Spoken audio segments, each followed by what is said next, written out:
Welcome to our channel Parvati's kitchen and vlogs.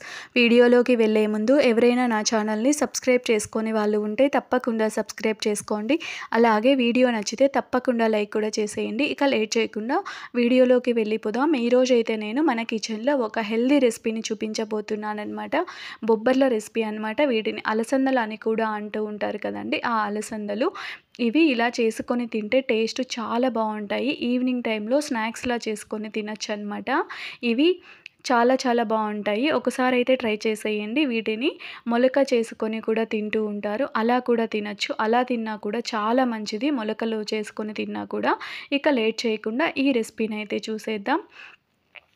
ముందుగా ఈ అలసందలు తీసేసుకొని నానబెట్టి పెట్టేసుకోవాలి. బాగా నానే వరకు ఒక 6-7 గంటల పాటు నానబెట్టి పెట్టేసుకోండి. ఈవినింగ్ స్నాక్స్ టైంలో తినాలి అనుకుంటే మార్నింగ్, లేదు అంటే ఆఫ్టర్నూన్ అలా నానబెట్టుకున్నా సరిపోతుంది.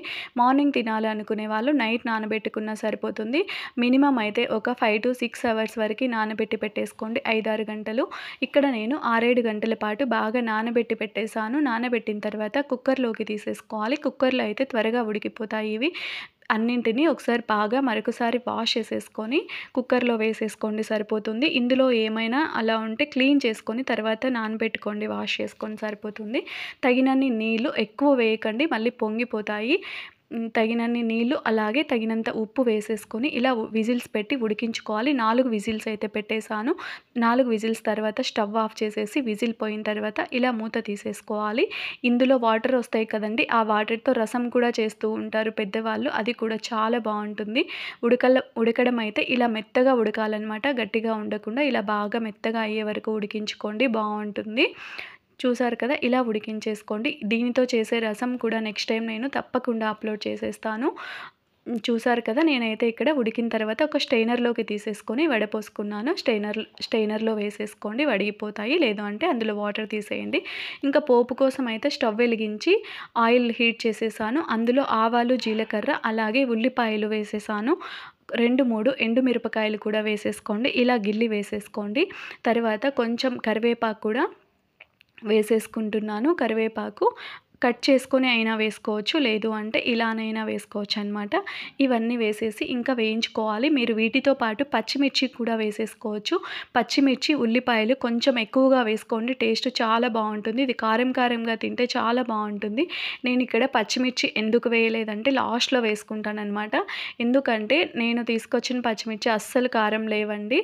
అవి కారం లేవు కాబట్టి నేను ఇంకా లాస్ట్లో యాడ్ చేసుకుంటున్నాను. లేదు అంటే ఇందులో వేసి వేయించడం వల్ల ఉండే స్పైసీ కూడా తగ్గిపోతుంది. దానికోసమని నేను అక్కడ లాస్ట్లో వేసేసుకుంటున్నాను. మీరైతే వీటితో పాటు పచ్చిమిర్చి కూడా వేసుకొని వేయించుకోండి. ఆ ఉల్లిపాయలు కంప్లీట్గా వేగకూడదు అనమాట. ఒక హాఫ్ వరకు వేగితే బాగుంటుంది. ఇందులోకి చాలా బాగుంటుంది. అలా హాఫ్ వరకు వేగిన తర్వాత ఈ అలసందలని, ఉడికించుకున్న అలసందలని ఇందులోకి వేసేసి ఇంకా కలుపుకుంటూ వేయించుకోవాలి. బాగా వేయించుకోండి. ఇవి మొలకలు చేసుకొని తింటూ ఉంటారు కదండి, ఆ మొలకల్లో కొంచెం క్యారెట్, అలాగే క్యారెట్ తురిమి వేసేసుకోండి. ఉల్లిపాయ ముక్కలు, కొంచెం కొత్తిమీర, అలాగే ఏమైనా అలా కొంచెం లెమను అలా వేసుకొని తినచ్చు, చాలా బాగుంటుంది. ఆ రెసిపీ కూడా నెక్స్ట్ టైం నేను డీటెయిల్డ్గా అప్లోడ్ చేసేస్తానులేండి. ఇంకా కాసేపు వేయించిన తర్వాత ఇందులోకి కొత్తిమీర కూడా వేసేసుకుంటున్నాను. కొత్తిమీర వేసుకొని ఒకసారి కలిపేసుకొని సరిపోతుంది, బాగా అంతటికి కలిపేలా. ఇంకా ఇప్పుడు నేను పచ్చిమిర్చి వేసుకుంటున్నాను అనమాట. పచ్చిమిర్చి ఇవి కారం లేవు, దానికోసం ఇలా చేస్తున్నాను. కొంచెం కారంగా తినడం ఇష్టం అనమాట మాకు ఈ అలసందలు. ఇలా వేసి ఒకసారి కలుపుకొని ఒక 2 minutes అలా వేయించుకుంటే సరిపోతుంది అనమాట. ఊరికే అలా స్టార్టింగ్లో ఆయిల్లో వేయించేస్తే ఇంకా ఉండే కారం కూడా పోతుంది. ఇలా వేసేసుకొని ఇంకా వేయించుకొని కాసేపు అలా పెట్టేస్తే సరిపోతుంది అంతే. కాసేపు వేయించేసుకోండి. ఇంకా ఇలా వేడివేడిగా ఈవినింగ్ టైంలో ఇలా పోపు పెట్టేసుకొని తినేస్తే చాలా బాగుంటుంది. అలాగే హెల్త్కి కూడా చాలా మంచిది. పొట్ట ఎక్కువ ఉండే వాళ్ళకు కూడా పొట్ట తగ్గుతుందనమాట ఇవి తినడం వల్ల. తప్పకుండా అయితే ట్రై